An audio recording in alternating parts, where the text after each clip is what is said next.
Hello, everyone. Welcome back to Line Change, the NHL betting podcast from the Action Network. My name is Michael Leboff, and joining me for this and every episode are my co-hosts, colleagues, friends, Nick Martin and Tim Kalinowski. And together, the three of us will break down Tuesday night's 9-game NHL slate. We'll also be back on Wednesday morning and Thursday morning to do the same for those respective nights of NHL action. And the last time we spoke, gentlemen, we were talking about how there's a chance that this podcast would have been over, finished, done. We would have been retired because we would have hit some lottery ticket parlays on the Oilers and Sharks games. The caveat there being that the Oilers would probably need to win in a blowout for us to do it. The Sharks won 3-2. The Oilers never really looked like winning that game. And because of that, and because Tim took a shot at the San Jose Sharks attendance, he has reported to duty in with teal face paint. Yep. So it's going to be I guess a little bit tough to get through this because every time I look up at the camera, I'll see Tim in teal face paint, and I'll just do my best to keep the ship steady. But as always, we're going to start with our favorite underdogs on a big slate. And you two are on the same one. So, Tim, you showed up in makeup, and that means you get to go second. Nick, who do you like tonight? Yeah, I'm a little lame here. I'll let Tim mainly sell it because I didn't love dogs on this slate like I had hoped. But I think the Ducks, if you can get them a better than plus 140, are a good play. I'm not really going to hard sell it too much. I think I've actually kind of ripped on the Ducks. I don't think they're that good at all, really. But the Preds, I was pretty surprised to see this number because this is a pretty big price. And the Preds are not defending overly well. They had a really rough go Saturday versus the Coyotes, which was great for the pod. But yeah, like we talked about all season, this isn't going to be a team that controls more of the play. And they've actually looked a little better than we expected, but I still just don't think they quite have the offensive firepower. They look more or less kind of comparable to the Ducks. We'll see. The one concern for Anaheim, too, that could be noteworthy is it should be a Leo Carlsson rest day soon, apparently. So that's one thing to keep your eye on as this price moves around. But yeah, I think better than plus 140. I'm getting sucked in a little bit. It's a little too long. So I think I kind of got to go against some of my Ducks negativity. Yeah. Well, now that I've served my suspension of talking for the first 5 minutes or so, I'll say that. So I made a comment about San Jose's attendance. I said like, oh, only 5 people will be there. And I have nothing against San Jose. It's like I love the Shark Tank. I love going to California. And so I said to him, he said, I expect an apology on the next line change. I said, no, forget the apology. No disrespect. But if the Sharks beat the Oilers, I will show up to line change on Tuesday with my face painted teal. So ordered on Amazon. Basically, the second the Sharks scored that terrible, like bad bounce goal, I just went right to Amazon, ordered it up, and now we're here. So Jose, Javier Jose, this is what happened. I from me to you, I'm sorry. The Sharks are my daddy. Yeah, and as an Islander fan, I always like to commiserate with fans on those cheap attendance jokes. So I'm happy with the punishment here, Tim. Yeah. Now talk about the Ducks. Yeah. Okay. I'll stay in California. I'm not painting my face orange or anything else. This is it. These are last face paint bet I make. But yeah, Nick, you and I were talking. I'm going to play the Ducks here because I think them in Nashville are closer than this number. And, that's not always we bet based on numbers, based on value. But you said to me before we started the show, what I think I would pick Nashville if it was just a head-to-head. All I had to do was pick. But the number gives value to Anaheim. And look, this is a Nashville team that's lost 3 in a row. And usually I would put a caveat on this bet and say, watch for Saros starting. But Saros hasn't been good this year. 3.24 goals against, 89 or 0.894 save percentage. So even if we get Saros, probably will. I'm not that scared of him the way he's been playing this year. Yeah, he's a funny one, man. He's had these kind of slow starts every year, and then his number drifts to like 40-1 to win the Vezina, and everyone's like, okay, now's the time to back him. I like the Ducks too. I had them as one of the. I had a couple underdogs that I liked here. They were definitely on the list, but it's hard to look away from the Coyotes at plus 190. This is the range that we've been targeting this team for basically the past season plus now, since Andre Tourigny took over, since they moved to Mullet Arena. They're taking out a Stars team that looks to have started to stabilize a bit, so it's maybe a little concerning, but it just comes down to the ceiling of this Coyotes team being high enough, and they have enough scoring talent, and the blue line looks just fine. That if they can get the goaltending to at least match the Stars, we're in good shape here at a big number, and one that I don't think is all that dangerous of moving too much off of the plus 190. So I don't think you need to rush to bet the Yotes here, but I'll be on them plus 190, Nick. Yeah, I'm a little too scared here. I think the Yotes have kind of had a less convincing stretch of play. Like they're finishing, but the Kraken game was pretty mid. The Blues performance was not good. The Preds game, they found a way, but I think it just feels like that this kind of form we saw early on has gone out the window a little bit. So I'm a little afraid. Like I'm not saying bet the Stars, but I just thought this looked appropriate. And obviously still rooting hard for the Coyotes. So any of these like middle of the ground ones, maybe I'm just leaning a little bit towards just hoping for the Coyotes, but I yeah, it feels about right to me. I don't know if I'm going to muster up the confidence to bet the Coyotes here. The Stars are humming. They're clicking. A blowout win over Minnesota the other night. And the biggest thing for me with the Stars is always, are they going to score? Can they get scoring? It looks like they have recently. And then on the Coyotes side of things, I think this game, if you're going to get a Coyotes win, they're going to have to score on the power play. They got one of the best power plays in the league, and Dallas kills the best in the NHL. So that's kind of correlated right there. You're going to need a Coyotes power play goal for them to win the game. Okay. So it's Coyotes for me, Ducks for you two as our favorite underdogs. Now we'll go on to the big board. Like I said, it's a 9-game slate in the NHL on Tuesday night. Sorry.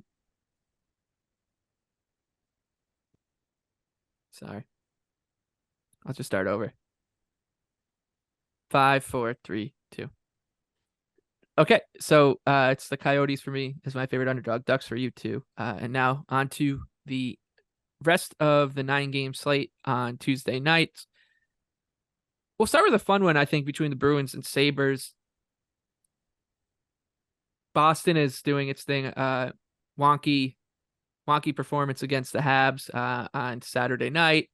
But put that aside, they've just kind of done what we've come to expect out of this team under Jim Montgomery for almost the entire season. 11-1-2 on the year. The Sabres, meanwhile, coming off of a tough loss against the Penguins, a shutout. They lost 4-0. Yet they're still getting, I think, a little bit of respect from the market as I know they're at home, but a plus 128 underdog against a really good Bruins team. I think you could have argued it could be a little bit longer on the Sabres here. So I think it looks just about right. I'm not looking to get in front of the Bruins with a team that is just going to struggle to get the saves with whoever goes, Swayman or Ullmark. I don't know whose turn it is, and I don't really care anymore. Tim. You shouldn't care. And no one has a less of a feel for the Boston Bruins than me, who lives 20 minutes north of Boston. They don't stop winning. Obviously, weird one in Montreal the other night. But for me, you said it a little bit. I'm surprised at the number. And I honestly kind of want to bet Boston. But again, I'm almost like recused myself because of my lack of feel for this team. But we think they're one of the best teams in the league, and it's under minus 150. This is one of those for me. Like, are we going to take the cheese on getting one of the best teams in the NHL at like one of the rare prices we'd actually be able to bet them at? Yeah, I was looking at this as a spot, which kind of works to your point there, that it's just closer than expected, where I was going to get a number I wanted to bet Buffalo at. Like I thought we'd get the Sabres at like plus 140 here, and then I'd want to play that. So yeah, it just looks, I agree. It does seem like they set it almost a little lower than expected. And Buffalo's kind of coming around. I think you made a good point just with like the goaltending that, it's just such a mismatch on that front, and the Bruins are such a sharper defensive team. But yeah, I don't really think there's a bettable number at these prices. Okay, Nick, we'll go to your favorite team, the Washington Capitals, the red hot Washington Capitals. Nobody is saying it, but there was a time 3 games into the season, whole 3-game sample size where, not us particularly, I think we were down on the Caps, and that start didn't help. But in the mainstream hockey media, I heard this might be the worst team in the entire league, not from just one place too. Like there were a lot of They were lot of getting places 30th by like around 30th. And yeah, to talk about too, like, because it kind of ties in here. When they were power ranked like 30th, I don't think that was with a lot of teams egregiously out of place. Like I think that's just the way it is this year. We talked about preseason.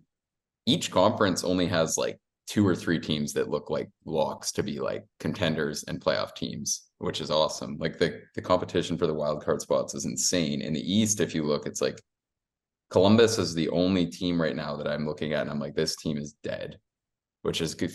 Maybe they'll win tomorrow. Some Columbus fans going to tag me and be like, come on. But I'd like to change my best bet now. yeah. Well, and I've historically kind of liked Columbus, but like I just think you look at it and it is so close. Like the Senators are in second last. At one point, I thought my Sens to make playoffs pick looked great, and it's just been a gong show since then. The Isles, like everyone's just clumped in there. And then the Caps have quietly snuck into a playoff spot and are playing really good hockey. And they've had not good injury situations too. and a bad schedule. Like the Yeah. schedule hasn't been easy at all either. I know they caught the Devils with, without Hughes and Heischer, but that was a back-to-back and they swept it. And I think they deserve full mark. They get credit for that. They're playing really well as a team. Like you got to give it to Carberry because Yep. it's not even really just like none of the stars are showing up and stealing them games really. Like they're defending really well and they're getting some scoring from kind of all over the place. But yeah, it just feels like one of those ones where you can point to him as much as any other coach for the turnaround, I think. Yeah, I think that's fair. And they're plus 136 underdog hosting the Golden Knights, who are minus 162. Total at 6. I think the market's maybe a little high on the Caps. I would have liked a better number, but I would lean towards Washington if anything. And I like an overtime bet here, actually. We've talked about the Knights playing a ton of close games and coming out on the right side of them all season. Like they're just not really built, although they did it to Colorado, so this sounds asinine. They're not really built to just blow competitive teams out. Meanwhile, the Caps are doing a really good job of just gumming up the works. They're getting in front of shots. I'm impressed with the way they've been kind of just handling situations. So I think this is a decent overtime look, Tim. Yeah, I think because of what you said in that kind of a lower variance, like the Knights don't have that blowout capability unless they're playing Colorado and they put up a touchdown. But so I'll ask you this, Nick. We say that Vegas plays this game where they don't make mistakes and then they capitalize on everybody else's mistakes. Can the Capitals, are the Capitals a suited partner to not make a lot of mistakes and, grind out a 1-2-0, 2-1 type game? It takes 2 to tango when you're talking about the Knights. Yeah, I think that's actually kind of like exactly what the Caps are trying to do right now. They've kind of had some of these games where the mindset is, you're just going to need to play your game and focus on not making mistakes. You're not going to get any cheap wins and that sort of thing. It almost feels like some of those spots where there's so much is working against them. It's almost like, let's just go out there and play our game the best we can and live with it. You know what I mean? It feels like, like I thought Saturday was such a tough spot for them with the pieces are out of the lineup and they have Hunter Shepherd in playing a back-to-back. Like, so they have proven a lot just playing within their structure. And yeah, I think the Backstrom thing helped too, just to kind of like get that out of the way. Right. Like, well, and the thing is, like I had said, like it sucks and it's bringing them together. But the reality of it was like those minutes are going to like players playing better now. Like Dylan Strome's playing great. Backstrom hasn't touched that level since he's been like back in the lineup, and McMichael's playing really good too. And then the other thing is Nick Dowd, I always say, is like one of the most underrated players in the league. He's one of those guys every Caps fan knows how effective he is. So I think if you just look at it, like their center situation looks pretty good, really. And I think they could be sneaky here. The blue line's a little dinged up though. But yeah, I think Mike's overtime call is actually pretty good. If I get more than plus 140, I'll play the Caps. I think we could see some Vegas love come in by the time the game starts, seeing this good of a team at a shorter number than we're accustomed to. Yeah, and Vegas is just crushing me this year. Like I'm not baiting them anymore. All right. From Ovechkin to Crosby now, the Penguins are laying minus 175 on the road to Knicks. They're dead now. Columbus Blue Jackets plus 145 at Nationwide Arena in Columbus. A total of 6.5 for this one. Tristan Jarry posted a shutout, so no concerns, I guess, with his health anymore. It looks like they'll be fine to ride him and avoid having to start third stringer Magnus Hellberg. The Blue Jackets, man, the frustrating thing I think for the Blue Jackets is they've been playing some decent games. Like the structure has looked all right. They're not just giving up chance after chance after chance like they did last year and playing these crazy, sideshow circus games, but they're still not getting results, and that's got to be frustrating. But I do think that laying minus 175 with Pittsburgh, just given their propensity for just defensive miscues and lapses, is a little daunting. So I think this one looks about right. It does seem like I think the over will be pretty popular. But Tim, you have a play on a side here. I lean the Columbus Blue Jackets. And it's similar to the Ducks handicap. And if I had to pick the game, it's Pittsburgh. If I had to pick based off the number, which is indeed gambling, I would lean Columbus here. And it's not a great matchup. And it's because Pittsburgh gets a whole ton of shots on net and Columbus allows a whole ton of shots on net. Two teams going opposite direction. Pittsburgh has won 4 in a row. Columbus has lost 5 in a row.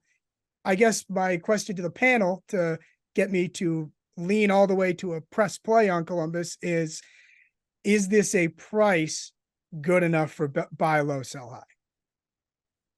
I mean, it's close. I don't love the spot here, right? Like it feels like one where it's not great. I think we talked right before this win streak for the Pens that it seemed like they were about to get going. They were just scoring well below expected. But this does feel like the kind of spot they've blown historically. You've heard the comments from the Blue Jackets after the Rangers collapse. I know that doesn't mean anything. You want to just try and bet numbers more or less, but it's not a spot that I'm happy about. I mean, as competitive as the league is, the Blue Jackets should probably be a little better than this. So I think there's that part of it. The one thing I'll throw out there that I think is an interesting look, and maybe we talk quicker on it on Wednesday. I still think that Crosby is 150-1 to win the Hart. Yep. Like if they sneak in a wild card spot this year, that race looks so open. He's got 15 points. It's like he's in a huge hole in terms of like the stuff that they're going to look at. He would obviously need to go on a big heater, but like I think his defensive play, if he puts up like 95, the Pens sneak in. It feels like a less complicated route. And the other thing I looked at too is just like, I think out of the super long shots, it's the best on the board by a lot. I like looked at some of the players ahead of him. I can't even believe it. Like Ovi's ahead of him. And as much as I love Ovi and the Caps, like he's not really doing anything. And there's a lot of players like that I looked at and I'm like, really? They think so? I think that's a decent punt, especially if you're maybe a Pens fan. I really think that quite reasonable. Yeah, I think so too. Actually, we talk every other Monday. We do a collaboration with the NHL.com guys, and we talked actually about that on today's episode. And we talked about the bar that Connor McDavid has to surpass to win the Hart because of what he said, how high he set it with his performance last year. Crosby, of all the realistic contenders on the board, probably has the lowest bar to pass. It's basically get the Penguins into a playoff spot, be close to 100 points, and be really good two-way and play the full season.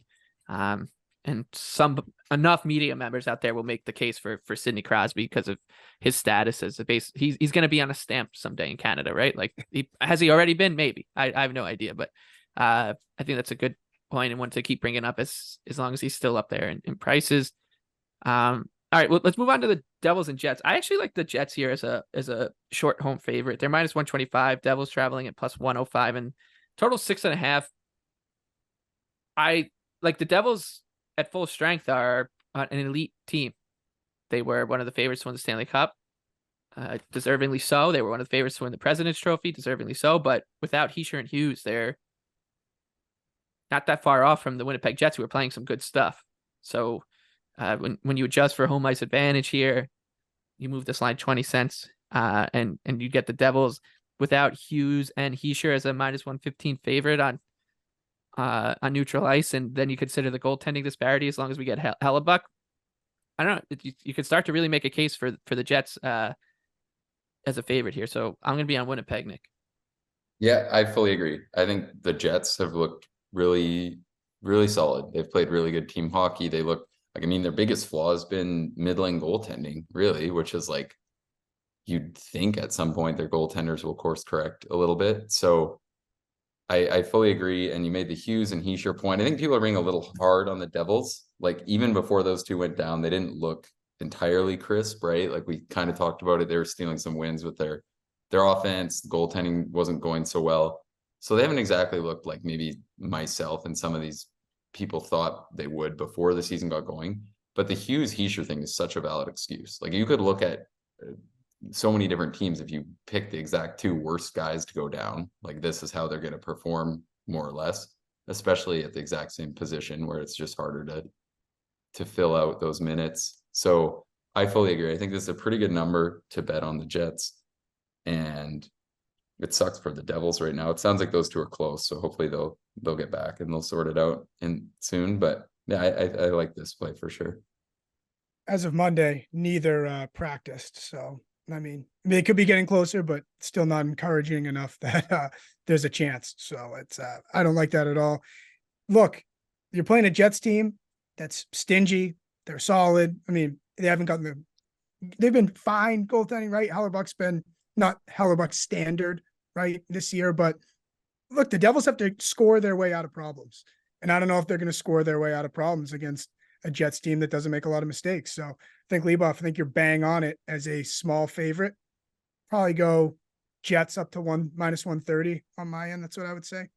Yeah, I wouldn't play it all too much further than this. And the point about the goaltending is true, right? That you look overall save percentage, Devils are 5th worst in the NHL at 879, and the Jets are 6th worst at 881. And you'd expect one of those would almost certainly trend in pretty heavily in the right direction, and the other one will maybe slowly start to get towards league average.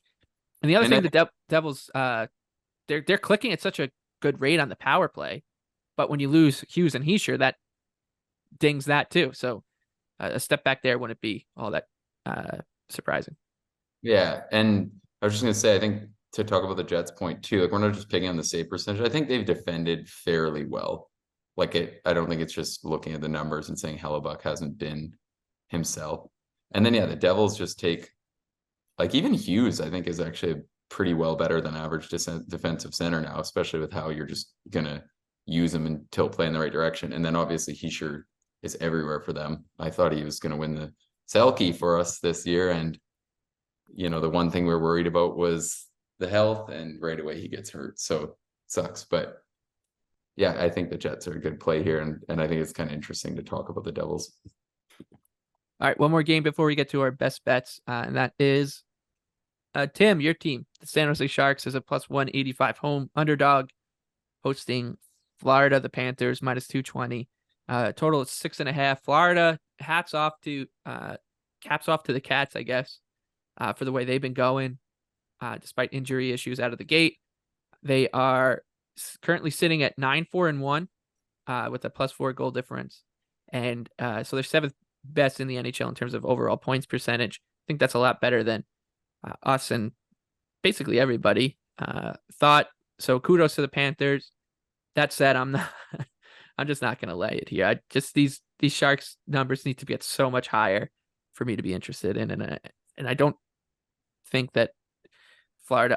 I think this number has room to grow for the Panthers. Like we could see it close a lot higher, but I just don't want to lay this big of a number with a team that is still banged up, although getting healthier, Nick.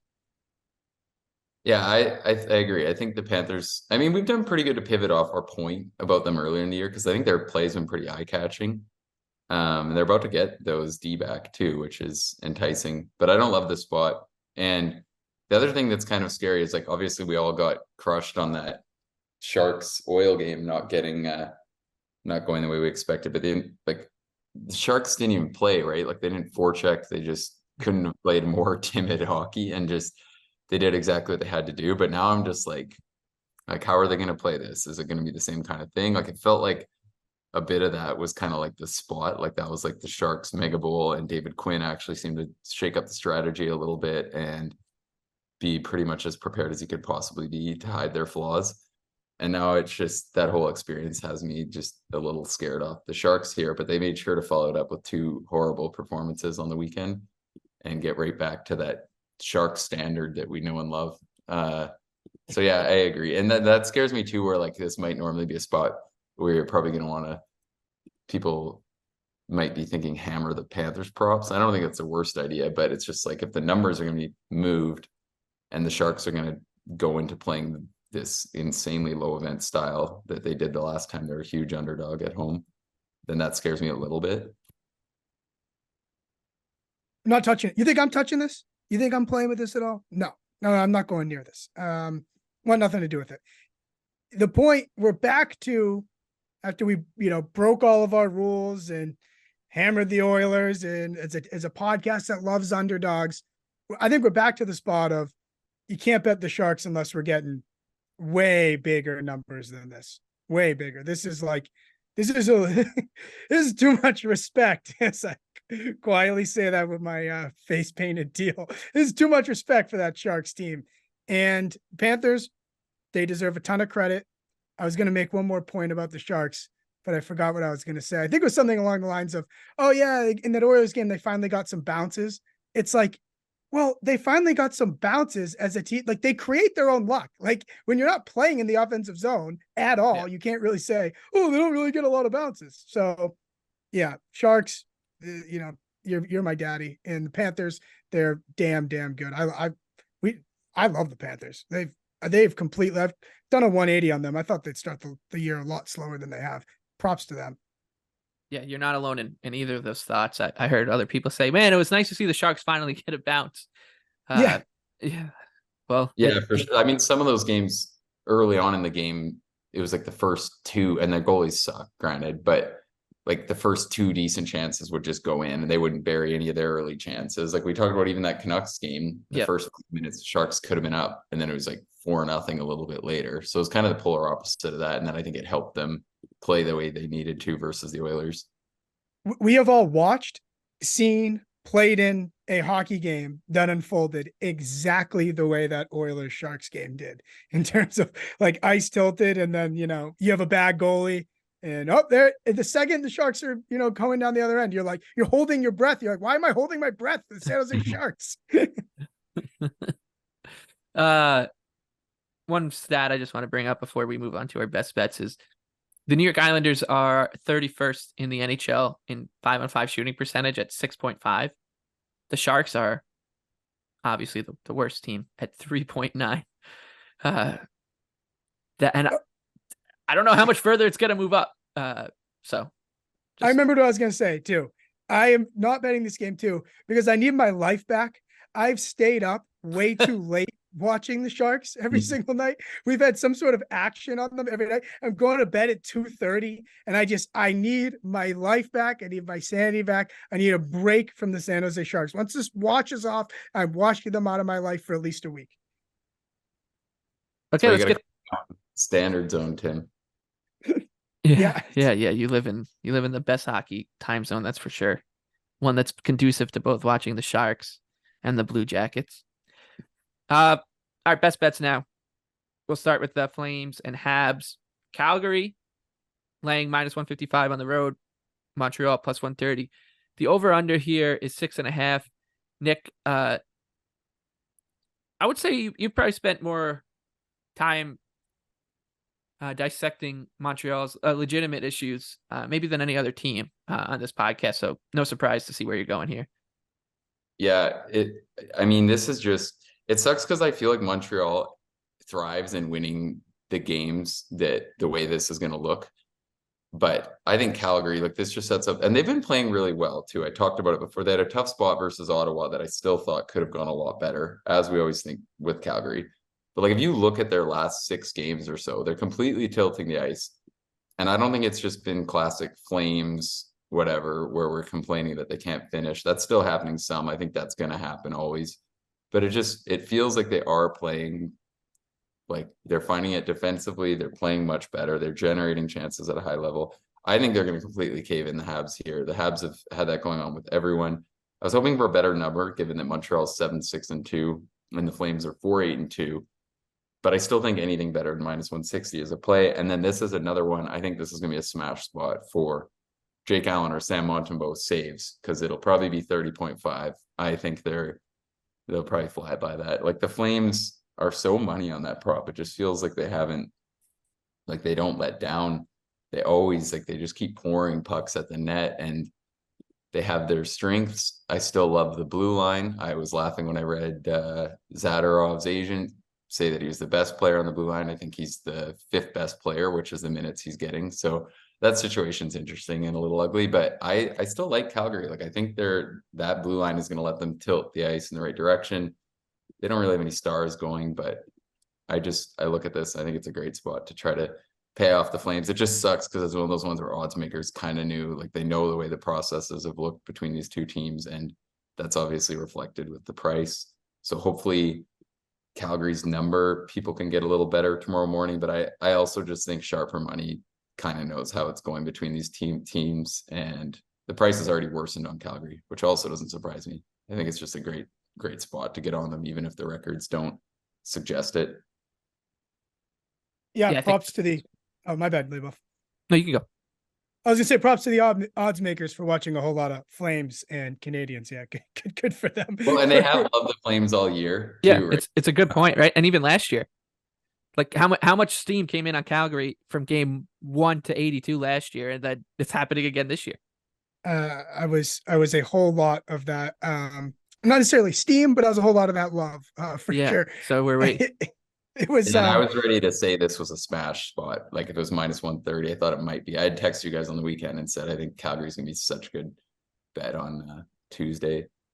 But yeah, I'm giving them a mulligan for the back-to-back loss to Ottawa. They have been playing way better. So that's how I got there with my obviously a sour taste with the way things have gone for Calgary the last couple of years or so, year and a half. But yeah, like I said, mulligan, I'm taking him. Nick, I like that you gave that endorsement. I'll probably take him when I like a bet like this. When I like a bet like this, I also take a little taste on 3-way and a little taste on puck line when I like a bet like this. yeah, and I don't want to let the people down on this again, but I think if you're a person who likes, maybe they do like a same game parlay boost or something like that, this game could be good for that, because I feel like Calgary's getting their shots and getting their chances here, and I'll probably end up posting a Flames shoot or two, if especially if we don't get like a good goalie number. But yeah, it just looks like it. And I thought that Sens game too, Tim, like the Flames could have had more goals, which we say every game, but like they had clear-cut breakaways, they had great looks, none of them ended up in the net. I also thought too that Wolf was great before that game got out of reach. Like the first 2 goals were no goalie was stopping them. They're perfect tip-ins. Like I thought he stopped all the ones he was supposed to, which maybe is another interesting note, because his numbers from that game finished on paper pretty bad. So like I still want to bet him. I'm not expecting to play in this game, but I thought he was actually pretty great. Just a couple chances no one's going to save got in past him. My favorite bet is a team we talked a lot about already. That's the Anaheim Ducks. They were your favorite underdog off the top, Tim and Nick. So we don't need to get too much further into that. The last game we'll talk about, Tim, your favorite bet, Tampa Bay's hosting St. Louis. Bolts -142 on the road, Blues +120, and a total of 6.5. Yep, the Tampa Bay Lightning, Vasilevsky on the ice today at practice. Don't know if that means he'll be playing in this game, but regardless, I think it's a great boost for the fellas. They get to see 88 back in practice. Guys, we hung on by the skin of our teeth until our hero that saves all of our defensive blunders for us. So I just think it's a good vibe for the Lightning here, seeing that guy back. And, I know this isn't college football and emotion doesn't play that much into it, but I think it's good for them. I think it's to me, this is what we look at. And this is indicative of this entire board, is a lot of really good teams as shorter favorites that we feel is kind of discounted. And we're kind of just walking around tiptoeing here, picking which ones are the right time to back the favorite, right time to back the dog. And I think this is the right time to bet Tampa as a favorite. Tampa Bay, top 5 power play in the league. They've been absolutely humming, clicking. And then St. Louis, they're a bottom 10 penalty kill. So as long as Tampa Bay can get on the power play, I like him here, probably up to -155. Yeah, I actually don't hate a bet on the Blues here. I hate to say it. At home, They've been sneaky. They're like, yeah, they're more. I think they're just more pesky than I would have. They weren't pesky at all last year, no, right? Like when they played bad, they got blown out. And they're defending better. I see where Tim's coming from. When you look at it, it feels like it's not a good spot for to St. Louis. Yeah, but like I agree. It feels like you're getting a good price on the team that should be way better long term. But the Blues have kind of played surprisingly decent. So yeah, they just beat Colorado 8-2. So they did just beat Colorado 8-2. The goaltending's held up so far. Yeah, I think St. Louis for me, actually, Tim. So yeah, best of luck, best man win kind of situation between the Bolts and the Blues. There's always going to be a team every season where before the year starts, you're like, I'm probably just not going to be betting this team a lot this season. I think the Blues were kind of on that list for me, especially before last season being pretty bullish on them. It's because of their forward group and being able to maybe outscore some defensive deficiencies. That obviously didn't age well, but this year it's been okay. So I agree. I feel like you only need to look stupid if you don't adjust, which I say as I bet on the Flames is -1. yeah. I don't know, whatever. I'm stupid. I am. I just don't love this Blues team, and they just don't really move it for me. And I'm kind of on board with I'm just idiot brain licking my chops seeing the Bolts at I think kind of a discount. Well, yeah, I mean the Blues at some point aren't going to get 940 goaltending at 5-5 either. So there's going to come a time where this team will fall off the rails a bit because they're not generally pushing play in the right direction. But their goaltenders have played well and they're giving up more than they're generating almost on a nightly basis. But I think that they are a little bit dangerous as an underdog because of that goaltending and some finishing power. Robert Thomas has been pretty good lately too. Buchnevich, he was quiet at the start, but he's so good. All right. On that note, we'll wrap this episode up. It was the Ducks as both of your favorite underdog. I like the Coyotes, no surprise there. Best bets came in on the Ducks for me. Nick likes the Flames. Tim likes the Bolts. We will see you all again on Wednesday morning. As Nick alluded to, we'll do another look at the futures market as well as break down the short slate for Wednesday night. And then again Thursday morning as we break down another busy night in the NHL.